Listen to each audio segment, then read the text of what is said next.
Assalamualaikum warahmatullahi wabarakatuh. Halo kawan selisik. Hari ini Emma Berkisah bakal ajak kita menelusuri 6 kisah yang lembut tapi nyelekit. Duduk manis ya. Kita mulai dari cerita sidang para hewan di akhirat yang bikin bulu piti merinding tapi penuh hikmat.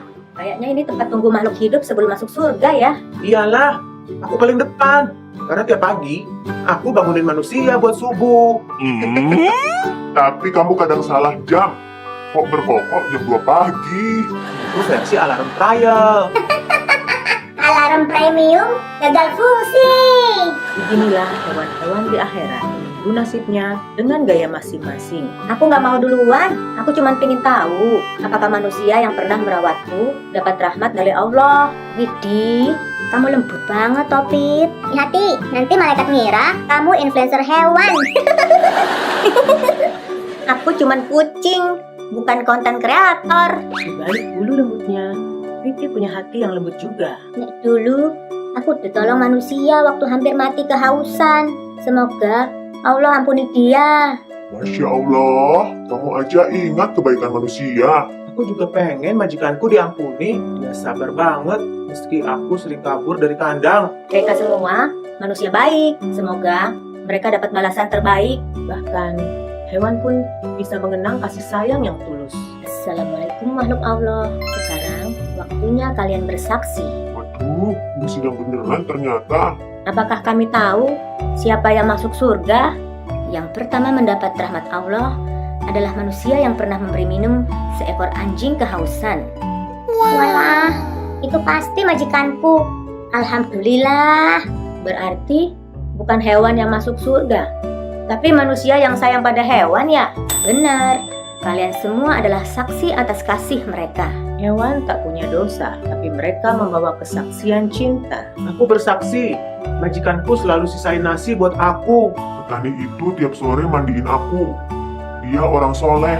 Aku kadang nyuri pisang, tapi itu kan uji coba iman.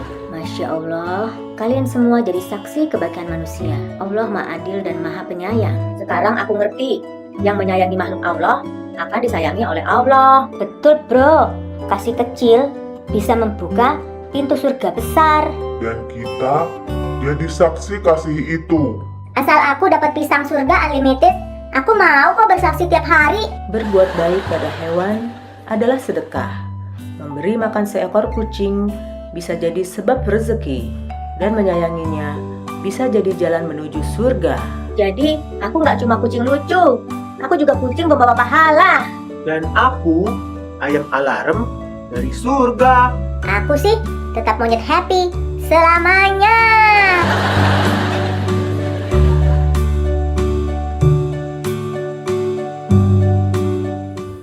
Kawan selisik, setelah sidang para hewan tadi, ada satu hal yang sering bikin manusia salah sangka.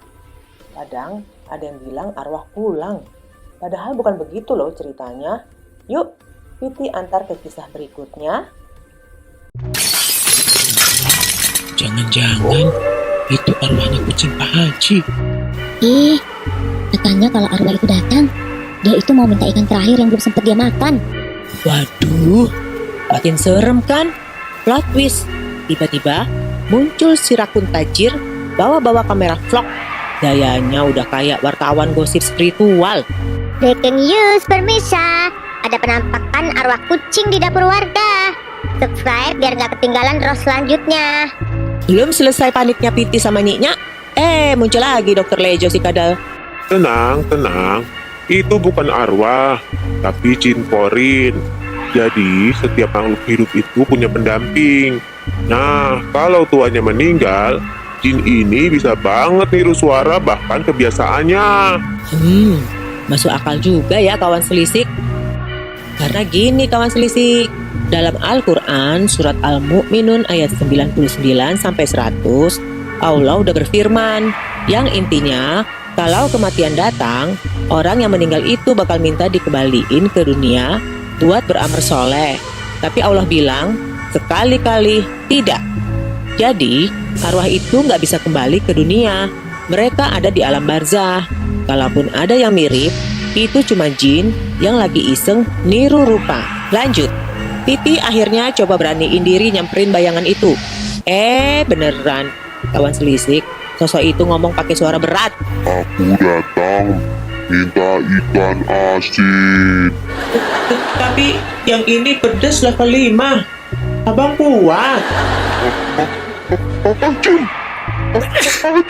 Tuh kan, aku udah bilang, jangan dikasih ikan cabe, Pit. Jinnya nggak kuat pedes. Nah, kawan selisik, dari kisah Piti ini, kita jadi belajar beberapa hal penting. Pertama, kalau kita lagi kangen sama seseorang yang enggak ada lagi, jangan panggil arwahnya ya, tapi panggil namanya dalam doa kita. Karena yang sudah pergi nggak akan kembali, kecuali kenangan dan amal baiknya. Tapi ada satu pelajaran lagi yang paling penting dari kepolosan si Piti nih. Waktu si jin yang menyamar itu minta ikan, Piti kan langsung kasih kaleng sarden nih. Nah, itu contoh yang keliru, kawan selisik. Kenapa keliru?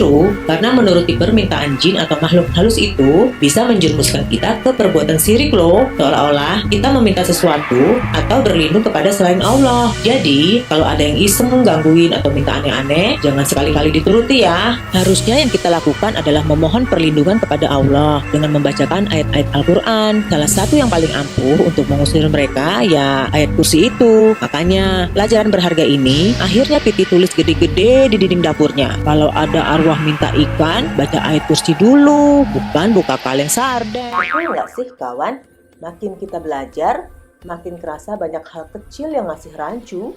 Nah, sekarang Piti mau cerita tentang dua hal yang tipis bedanya, tapi besar maknanya. Makruh dan mubah.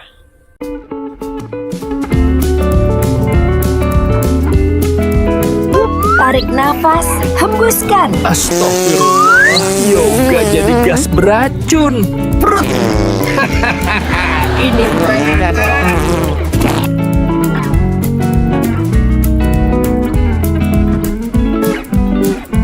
waduh, uban nih. Cabut aja biar ganteng lagi ah. Eits, jangan dicabut bro.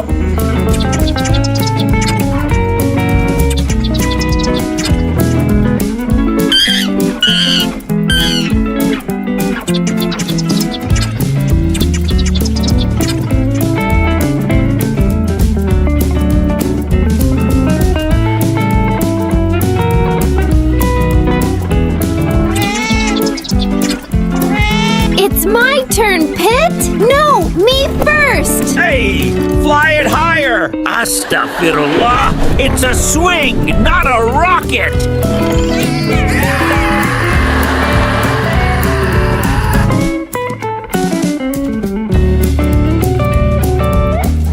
Hey bro, after this we eat soto, okay? Astaghfirullah, Pit. You're doing wudu but talking about your stomach. It's makruh. Focus first, then talk.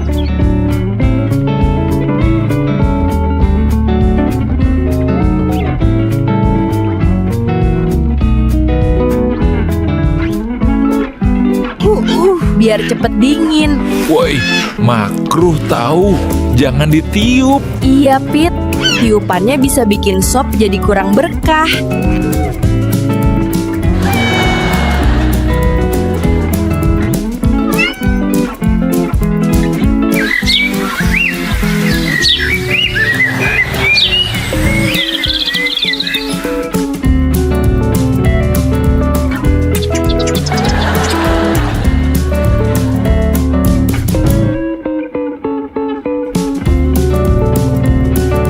Piti, kok tidur lagi?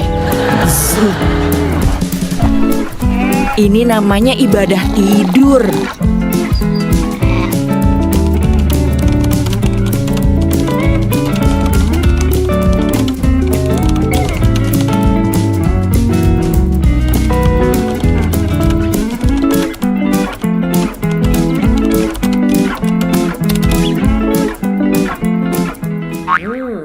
Biar kepala kawan selisik nggak terlalu berat, kita rehat sebentar yuk. Sekarang, Piti bawakan kisah yang lebih ringan, tapi tetap nyentil, tetap ada hikmahnya.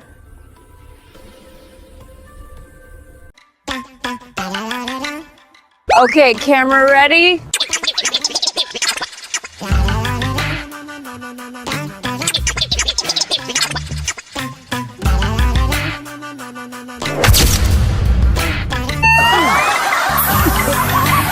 Okay, camera ready? Cue. 1, 2, 3, action. Charity or filming a movie? Wow, Charity even has retakes, huh?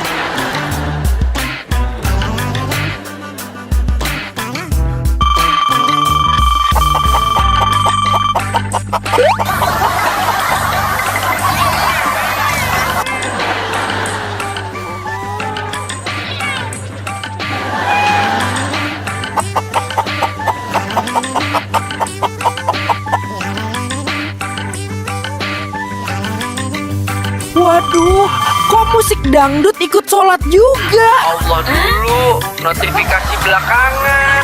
Kayak imamnya malah jadi HP.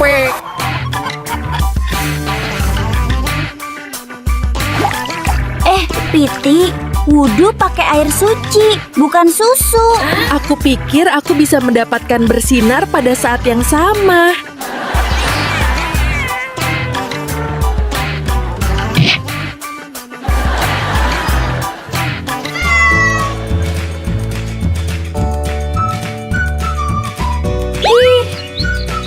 Cuma remah segini, Pi.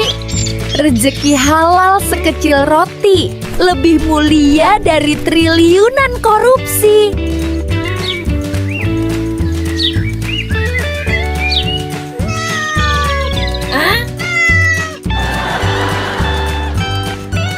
Tersenyumlah, itu sedekah termurah. Aku akan tersenyum jika ada ikan gratis.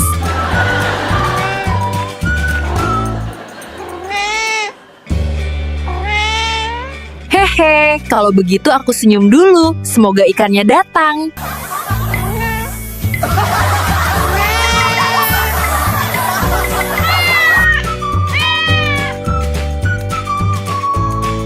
This is my luxurious house, spacious, elegant, full of facilities. Sir, don't forget to pay this month's rent.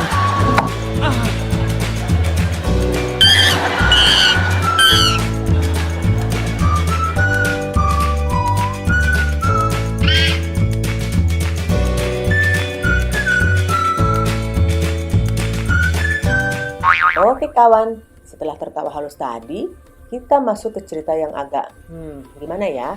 Pokoknya relatable banget deh sama kehidupan sekarang nih. Tentang pajak, tentang korupsi, tapi dibungkus ala rimba.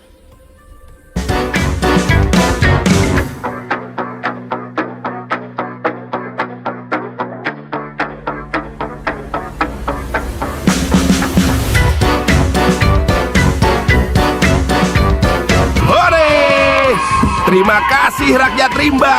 Astagfirullah, aku malah bingung mau bayar listrik obor.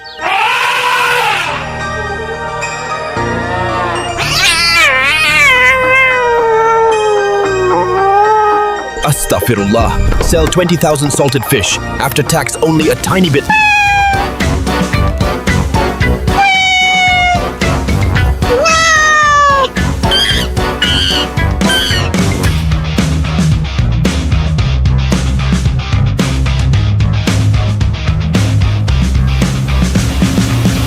Aku bayar pajak juga, tapi sarapanku cuma kulit singkong.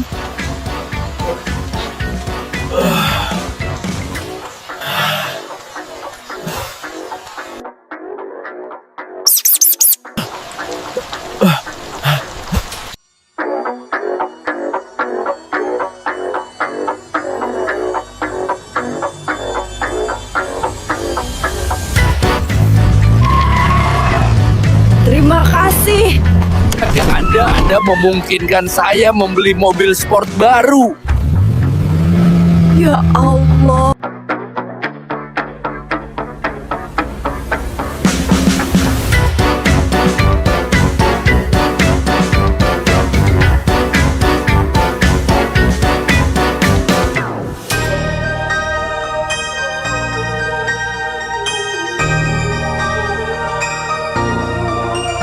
Kalau pajak dipakai benar, miskin bahagia, kaya tetap aman. Itu baru adil. Bukan malah bikin kucing kurus jadi kayak sapu lidi.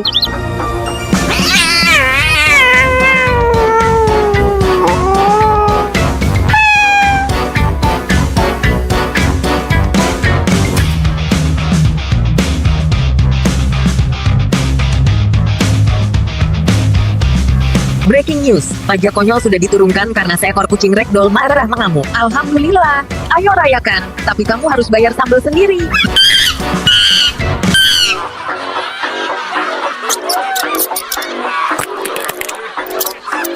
Nah, untuk penutup, Titi mau ajak kawan selisik merenung sedikit soal rumpi, soal kata-kata yang kadang-kadang lepas begitu aja, tapi bisa melukai lebih dalam satu cakar.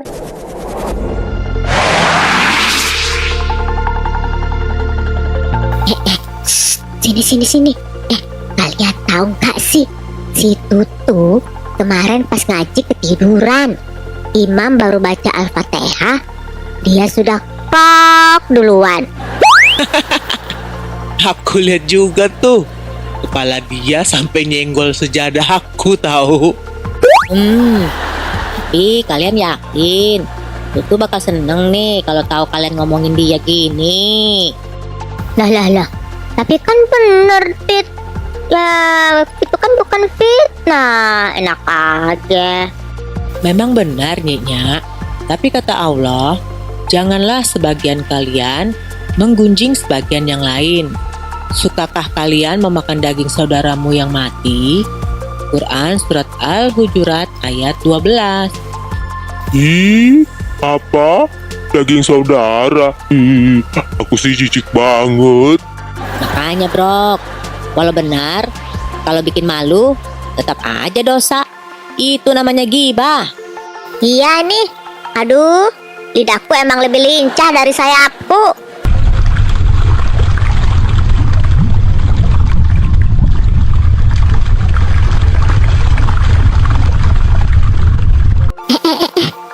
Sini. Dengar-dengar, si Brok tuh nyolong sandal imam masjid. Hah? Kenane?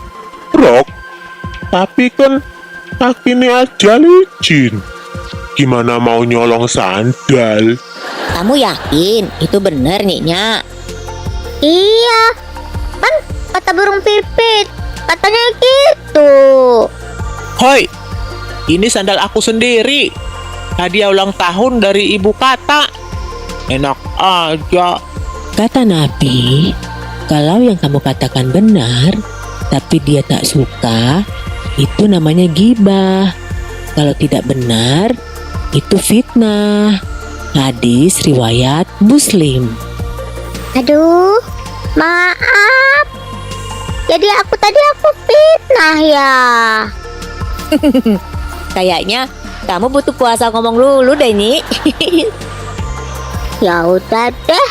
Mulai hari ini aku cuma ngomong soal harga ikan aja lah.